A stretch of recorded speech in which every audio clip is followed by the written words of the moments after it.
সরকার তো কোনো ব্যবসা প্রতিষ্ঠান না।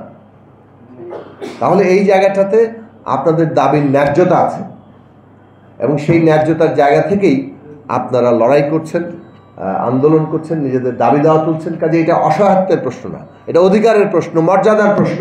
এবং সেই জায়গা থেকে আপনারা ঐক্যবদ্ধ থাকেন, দৃঢ় থাকেন এবং লড়াইটা চালিয়ে যান, যা এই দাবি নিশ্চয়ই এটা অর্জন করা যাবে। এখন 2017 সালে একটা কোর্টের রায় হয়েছিল আপনাদের পক্ষে, যে নতুন নিয়োগ স্থগিত করার প্রশ্নে অথবা কিছু পদ সংরক্ষণ করে পদ রেখেই তারপরে নিয়োগটা দেওয়ার জন্য। সেটার ব্যাপারে আপিল করেছে সরকার। এখন এই ফ্যাসিস্টরা তো নিজেদের সুবিধা মতো সব জায়গায় বিভিন্ন ব্যবস্থা করে নিয়েছে।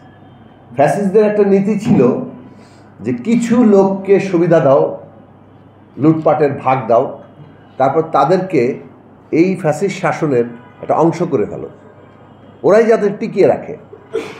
দেখবেন একটা সরকার পতনের পরে যারা এত বড় অন্যায় করেছে, এত লুটপাট, এত হত্যাকাণ্ড, এইরকম গণহত্যা চালিয়েছে জুলাই আগস্টে এসে, এর আগের গুম খুন, মামলা হামলা, এর তো কোনো শেষ নাই। এই সব কিছু করার পরও তাদের বিরাট একদল লোক আছে যারা এখনও তাদের সাথে যুক্ত হয়ে আছে, নানা ধরনের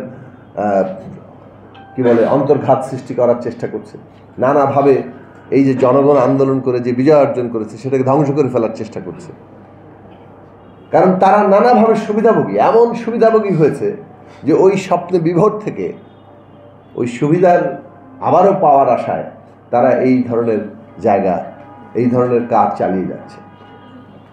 আবার অনেকে মনে করছে যে নানাভাবে তাদের জবাবদিহিতা করতে হবে, বিচারের মুখোমুখি হতে হবে।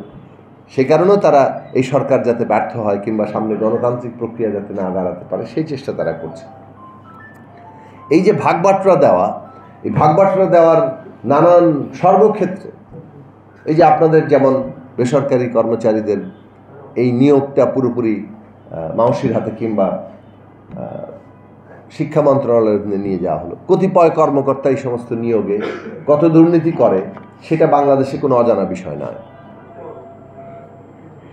ঠিক একইভাবে সরকারি ক্ষেত্রে যে আউটসোর্সিং কর্মচারীরা আছে সেটাও নানান ঠিকাদারের হাতে, সির্ফ ঠিকাদারদের সুবিধা দেখার জন্য লক্ষ লক্ষ কর্মচারীরা আজকে ভয়ানক জীবনযাপন করছে, তাদের কোনো সমস্যার সমাধান হচ্ছে না। তো আমরা যেটা সরকারকে বলবো যে এই সরকার একটা অভ্যুত্থানের উপর দাঁড়িয়ে রয়েছে, আমাদের হাজারো ছাত্র শ্রমিক তরুণদের রক্তের উপর দাঁড়িয়ে সরকার গঠিত হয়েছে। ছাত্ররা যখন আন্দোলন করেছিল তখন আপনারা কর্মচারীরা তাদের সাহায্য করেছেন, অনেকেই সাহায্য করেছেন, সেটা আমরা পরিষ্কারভাবে বুঝি। আপনারা সেই আন্দোলনে হয় যুক্ত হয়েছেন, না ছাত্রদেরকে নানানভাবে সহায়তা করেছেন। একটা আন্দোলন জনগণের সহায়তা ছাড়া এভাবে হতে পারে না।